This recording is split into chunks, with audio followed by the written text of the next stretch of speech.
지금은 마지막 때입니다 라는 제목으로 하나님의 말씀을 증거하고자 합니다. 지금부터 15년 전에 한국의 조선일보는 미국의 AP통신사의 기사를 인용하여 이런 보도를 한 적이 있었습니다. 그것은 한 종교단체가 예수님이 2011년 5월 21일에 재림한다고 발표한 내용을 보도한 적이 있었습니다. 이 종교단체는 패밀리 라디오 월드와이드라는 단체로서 이 단체를 이끄는 해롤드 캠핑 씨는 성경을 읽어보면 2011년 5월 21일에 예수님이 재림한다는 것을 의심 없이 확실하게 알 수 있다고 말했습니다. 그리고 그는 인터넷과 라디오를 통해서 자신의 추종자들을 끌어모으기 시작하였습니다. 그러자 그의 추종자들은 예수님의 재림을 준비하기 위해서 직장을 그만두고 학교를 그만두었습니다. 그리고 이혼한 사람이 늘어났습니다. 그리고 가정이 해치되는 등 엄청난 피해가 발생하였습니다. 그러나 그가 예언한 대로 예수님의 재림한 것이 아니라 예수님의 재림하지 않았습니다. 그의 예언은 빗나가 버리고 말았습니다. 그러자 거기에 충격을 받은 사람들은 엄청난 피해와 후유증과 우울증과 그리고 자살하는 사람도 발생하였습니다. 그뿐만 아니라 지금도 한국과 미국 등 예수님의 재림론자들은, 거짓 예언자들은 예수님이 언제 어느 때 오신다, 몇 년도에 재림하신다고 떠들어대고 있습니다. 그러나 예수님은 그렇게 말씀하지 않으셨습니다. 예수님은 거기에 대해서 성경 마태복음 24장 36절에 말씀하기를 그날과 그때는 아무도 모르나니 하늘의 천사도 모르고 아들도 모르고 오직 하나님만 아신다고 말씀하였습니다. 그러니까 그날과 그때는, 예수님의 재림의 때는 아무도 모른다고 말씀하였습니다. 하늘의 천사도 모르고 예수님도 모르고 오직 하나님만 아신다고 말씀하였습니다. 그러시면서 예수님께서는 재림의 징조에 대해서 예언해 주셨습니다. 민족이 민족을, 나라가 나라를 대적하여 일어나겠고 첫째의 기근과 첫째의 지진 같은 자연재해들이 일어날 것을 말씀해 주셨습니다. 실제로 오늘도 그러한 사건이 전 세계적으로 계속해서 발생하고 있는 것을 볼 수가 있습니다. 비근한 예를 든다면 지난달 6월 25일에 베네수엘라 서북부와 중북부 지역에서 7.5 대규모 연쇄 지진이 발생하였습니다. 그 결과 4,000명이 넘는 사람이 사망하였고 실종자 5만 명이 넘는다고 합니다. 그리고 지금 현재 유럽은 전례 없이 기온 42도가 넘어가는 열돔 현상으로 인하여 1만 명이 넘어가는 사람들이 사망하였습니다. 그뿐만 아니라 15년 전에 하이티 지진으로 인하여 23만 명이 사망하였습니다. 그리고 계속해서 일본의 지진과 쓰나미로 인해서 엄청난 사람이 인명피해를 당하였습니다. 그 외에도 지금도 세계 곳곳에는 민족의 민족을, 나라가 나라끼리 서로 싸우고 있습니다. 아직도 러시아와 우크라이나 전쟁이 계속되고 있습니다. 그리고 미국과 이스라엘 연합하여 이란을 계속해서 공격하고 싸우고 있습니다. 그리고 오늘도 자연재해와 참사들이 세계 곳곳에 일어나고 있습니다. 이것을 볼 때 우리들은 주님께서 재림의 징조에 대해서 말씀하신 대로 마지막 때를 살아가고 있음을 확실히 느낄 수 있습니다. 그렇다면 우리들은 지금처럼 살면 안 된다는 것입니다. 지금처럼 살면 안 된다는 것입니다. 지금처럼 살면 안 된다는 것입니다. 우리는 마지막 때를 살아가고 있는 자로서 거기에 걸맞는 신앙생활을 해야 된다는 것입니다. 오늘 본문 7절 상반절의 말씀에 보시면 만물이 마지막에 가까웠으니, 이 말씀은 세상 종말이 가까웠다는 말씀입니다. 그렇다면 여러분들은 이 말씀을 믿습니까? 이 말씀을 믿습니까?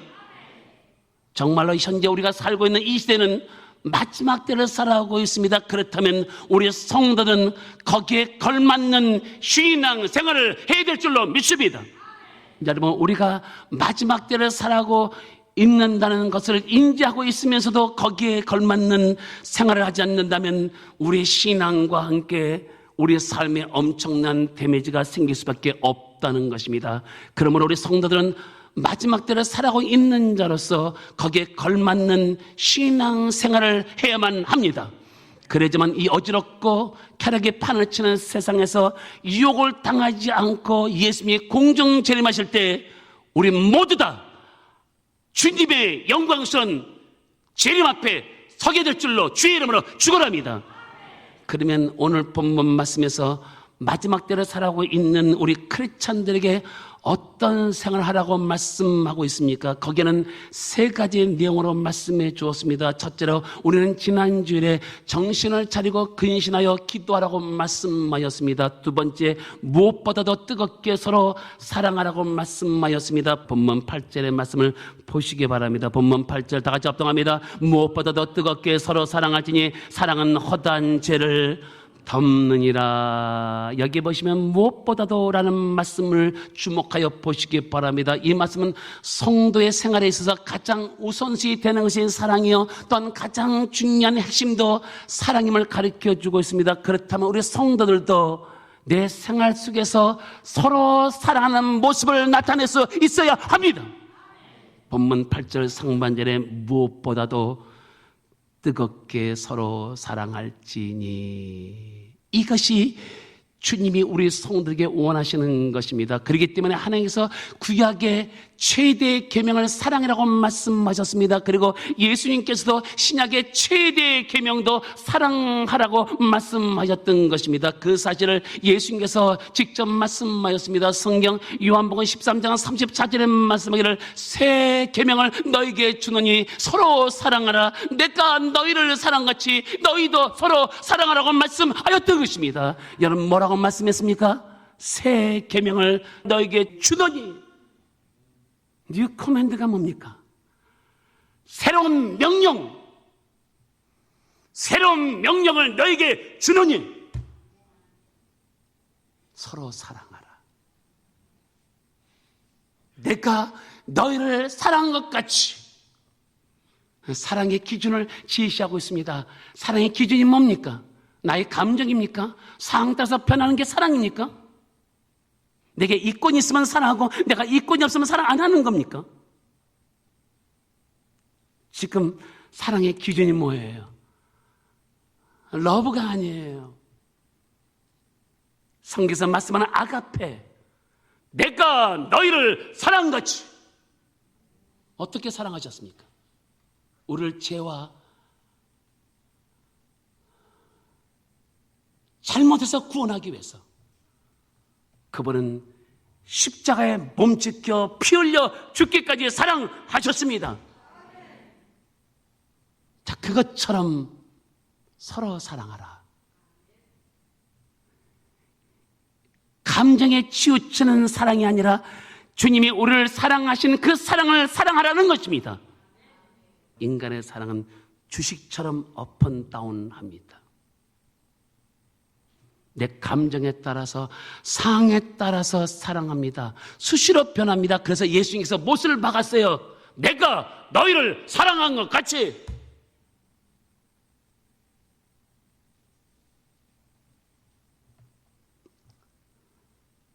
서로 사랑하라. 예수는 자신의 생명을 내어주시면서까지 우리를 사랑하셨습니다.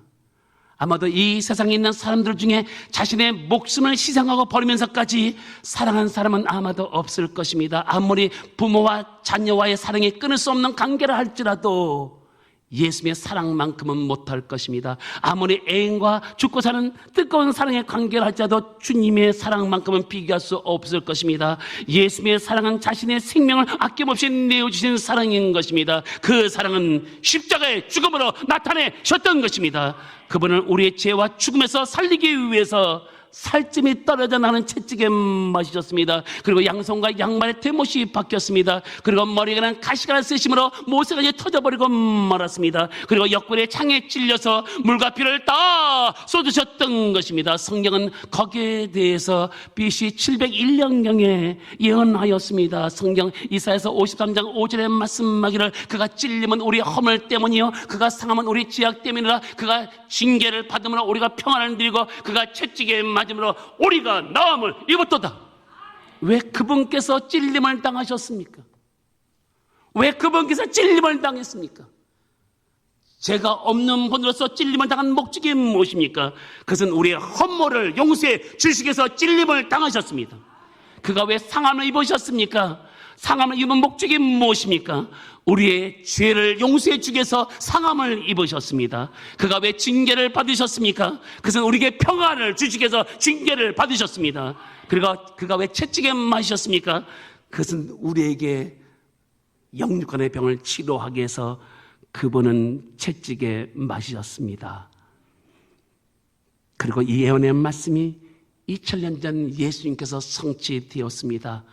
그분은 십자가 상에서 고통하며 절규하였습니다. 엘리, 엘리,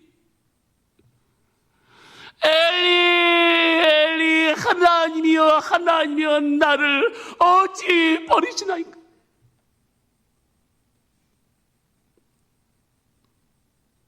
그는 몸부림치면서 다 이루었다. 그리고 운명하셨습니다. 이것이 주님이 우리 성도들을 사랑하신 증거인 것입니다. 그러기에 오늘 내가 있는 것입니다. 그러기에 오늘 내가 여기 앉아서 주님께 영광을 돌리는 것입니다.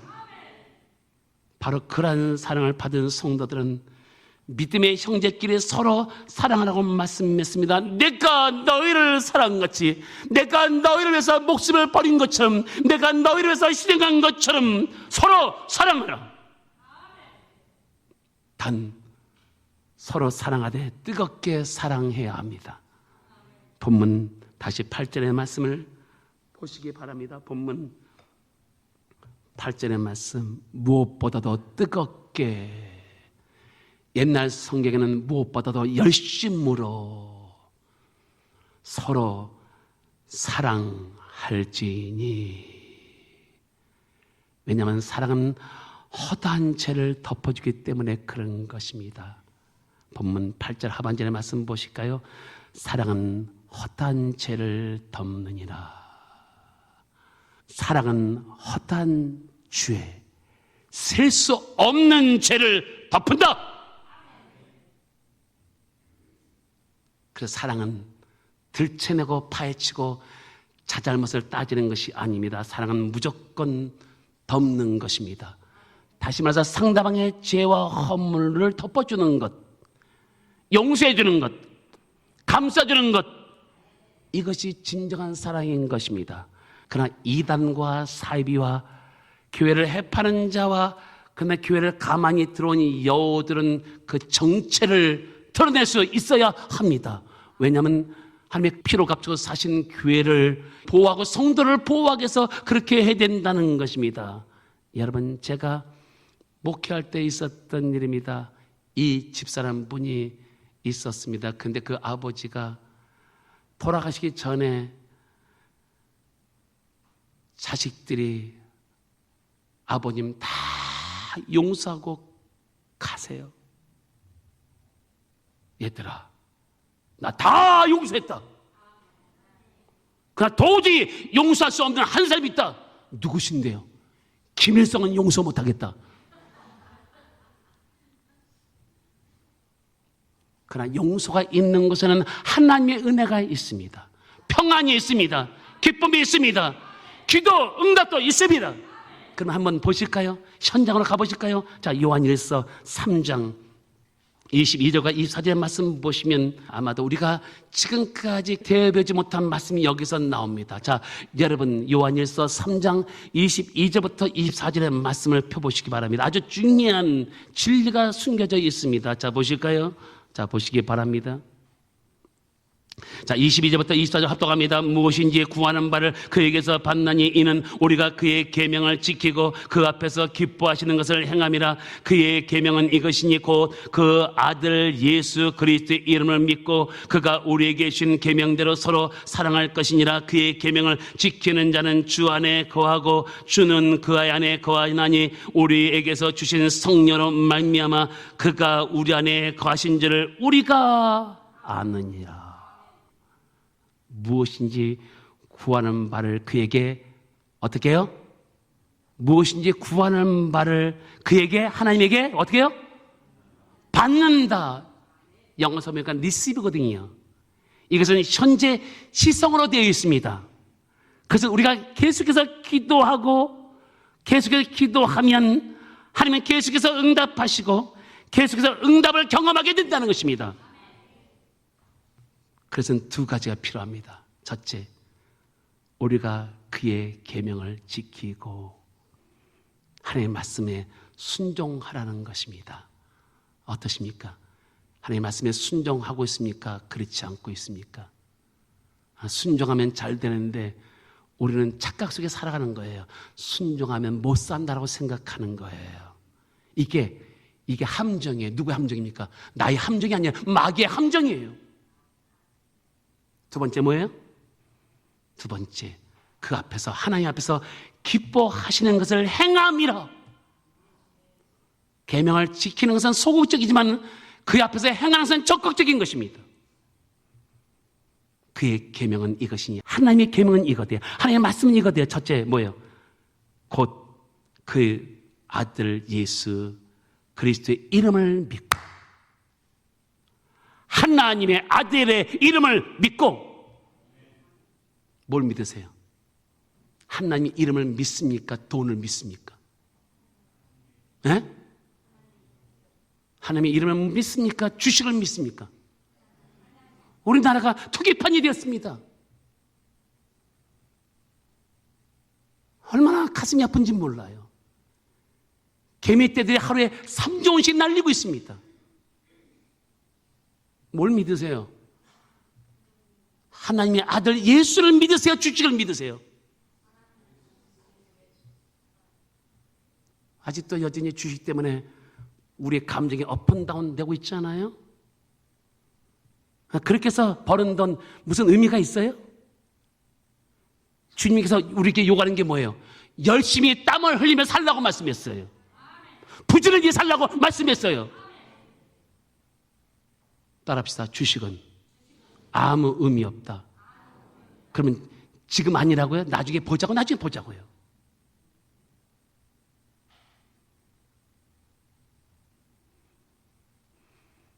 두 번째 뭐예요? 그가 우리에게 주신 계명대로 새로운 계명. 그 계명이 뭐예요?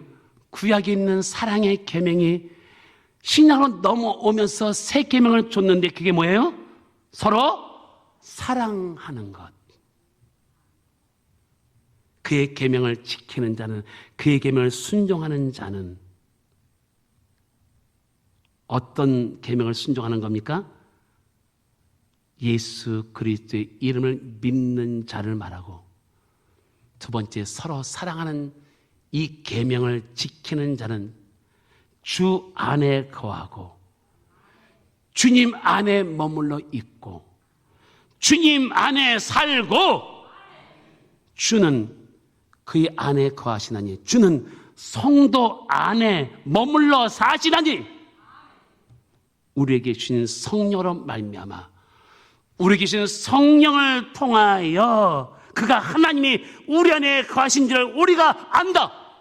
안다는 게 뭐예요? 야다, 경험한다. 그분이 우리 안에 계시는구나. 그래서 사랑하면 내 마음속에 성령님이 거하신 것을 알게 되는 것입니다. 그리고 성령님이 우리 심령 안에 거하시면서 우리에게 위로와 평안을 주시는 것입니다. 하나님이 나를 사랑하심을 늘 깨닫게 하소서.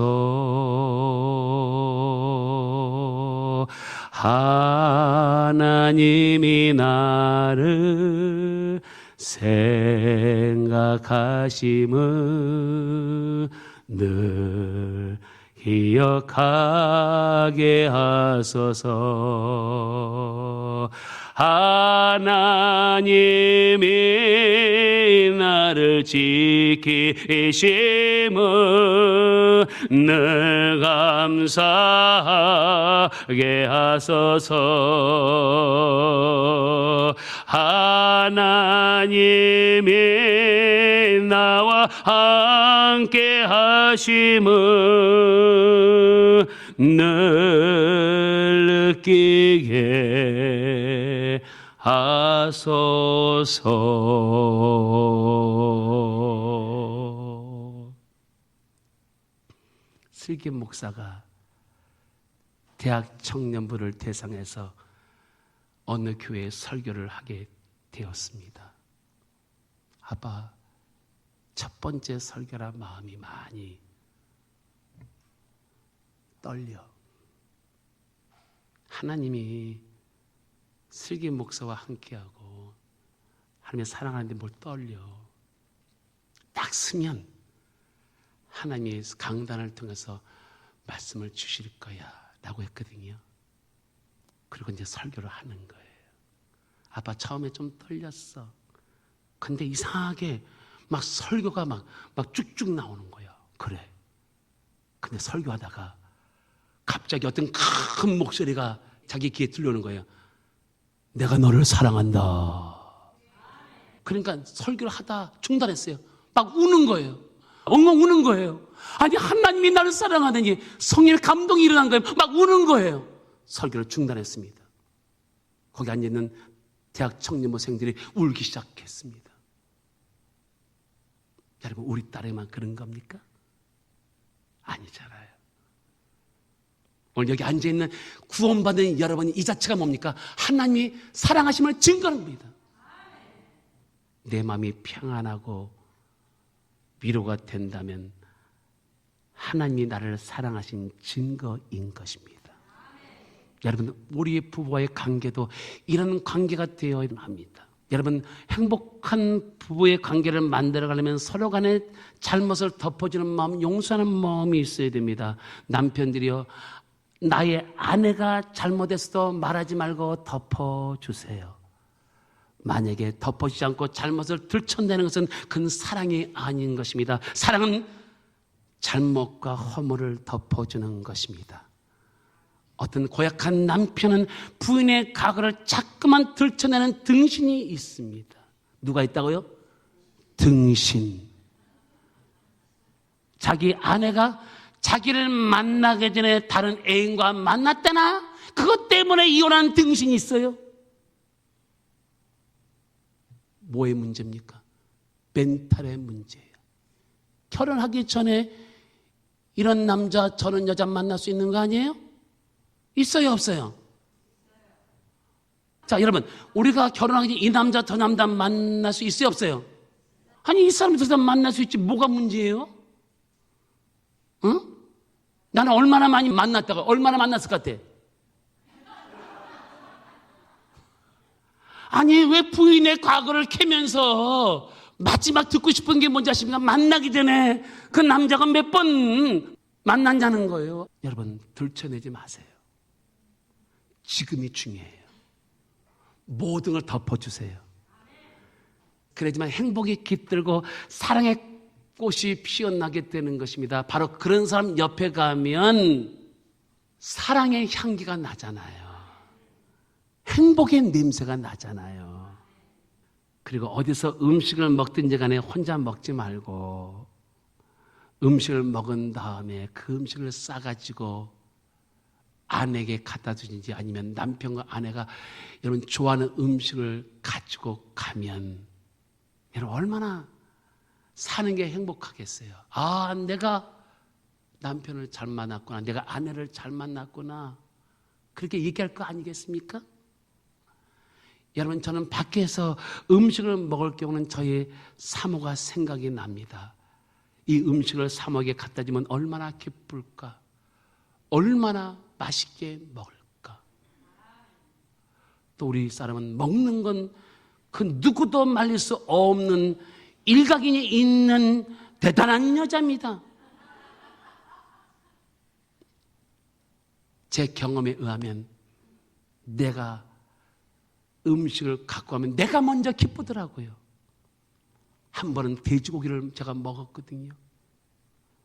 근데 우리 사람의 생각이 나는 거예요. 그래서 옆에 있는 권사님에게 권사님 알지요? 우리 사람이 돼지고기를 좋아하는 것. 뭘 의미하는 거죠? 뭘 의미하는 거예요? 쌀하는 거야. 싸갖고 갖다 줬는데 얼마나 맛있게 먹는지 날 쳐다보지도 않고 먹는 거예요. 아내들이요, 남편을 긁지 마세요. 아내들이요, 남편에게 바가지를 긁지 마세요. 혹시라도 내 아내가 바가지를 긁으면 내 아내가 사랑이 부족해서 그러는구나 하고 더 진하게 사랑해주면 되는 거예요. 여러분 생각해 보세요. 내가 남편과 아내에게 사랑을 받지 못하면 어디서 사랑을 받을 수 있겠습니까? 여러분, 사랑이 최고의 영양제요, 최고의 보약인 것입니다. 여보, 나는 당신을 사랑해요. 그러면 남편과 아내의 마음이 어떻겠습니까? 어떻겠습니까? 1번 행복하다, 2번 징그럽다. 1번, 2번. 1번 행복하다, 2번 징그럽다. 1번, 2번 행복해 주는 거예요. 돈 들어요? 돈 안 들잖아요. 이렇게 인사벽에 난 당신을 사랑해요. 부담되면 나는 당신을 그리스도의 사랑으로 사랑합니다. 자, 절 보세요. 어떠세요? 사랑을 고백했던 나의 마음과 사랑 고백을 받았던 여러분의 마음은 어떻게 달라요? 좋아요? 싫어요? 좋잖아요. 하나님이 인간을 만들 때 최고의 카타르시스가 뭔지 아십니까? 사랑이에요. 사랑이라는 단어만 말을 해도 여러분 좋은 호르몬이 나와서 우리 인생을 행복하게 만드는 거예요. 사랑합니다. 사랑합니다. 사랑합니다.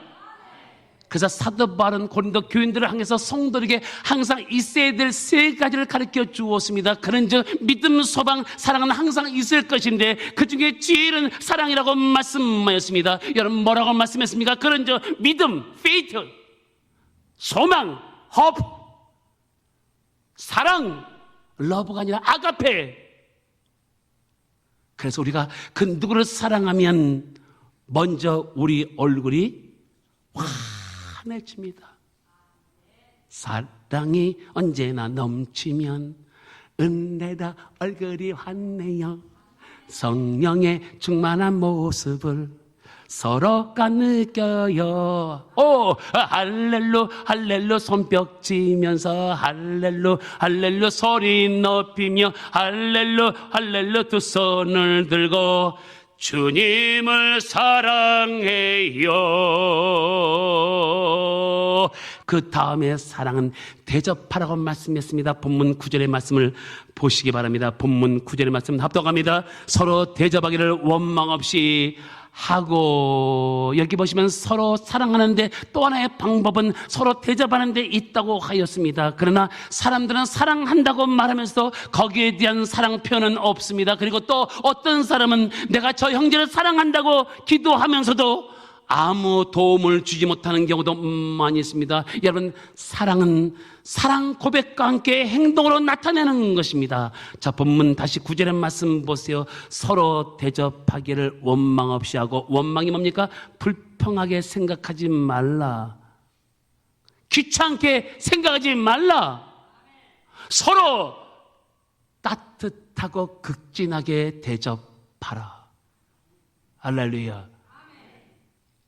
어떤 부자가 있었습니다. 하나님, 저기 있는 저 불쌍한 사람과 가난한 사람에게 복을 주어 그들이 굶지 않도록 해달라고 쉬지 않고 매일같이 기도했습니다. 어떤 때는 눈물을 흘리면서 간절히 기도하였습니다. 그런데 어느 날 이 부자 교인이 기도를 하고 자리에 일어났습니다. 그러자 그 자기 아들이 아버지에게 이런 말을 하는 것이었습니다. 아버지, 이제까지 아버지께서는 불쌍한 사람과 가난한 사람을 위해서 그들이 굶주리지 않도록 기도하셨어요. 그럼 내가 기도했지라고 대답하였습니다. 그러면 아버지, 저에게 금고 열쇠를 주십시오. 그래서 아버지는 아들에게 무엇 때문에 금고 열쇠를 달라고 물어봤습니다. 아들은 대답했습니다. 그것은 이제까지 아버지가 기도한 기도 성취를 보여드리기 위해서 그런 것입니다. 그러자 아버지는 아들을 야단치면서 기도의 성취는 내가 하는 것이 아니라 기도의 성취는 하나님께서만 할 수 있는 거예요. 그때 아들은 아버지께 말하기를, 아버지, 금고를 열어 가난한 자들을 도우면서 기도해야지요 라고 말했습니다. 이것이 형제를 사랑하는 증거인 것입니다. 사랑은 말이 아닙니다. 사랑은 행동으로 표현하는 것입니다. 사랑하는 성도 여러분, 오늘 우리들은 마지막 때를 살아가고 있습니다. 마지막 때를 살아가고 있는 우리들은 거기에 걸맞는 신앙생활을 해야 될 줄로 믿습니다. 먼저는 정신을 차리고 근신하여 깨어 기도해야 합니다. 그리고 무엇보다도 뜨겁게 서로 사랑해야 될 줄로 믿습니다. 여기에 마지막 때를 살아가고 있는 우리 성도들을 보호하는 주님의 말씀이 있습니다.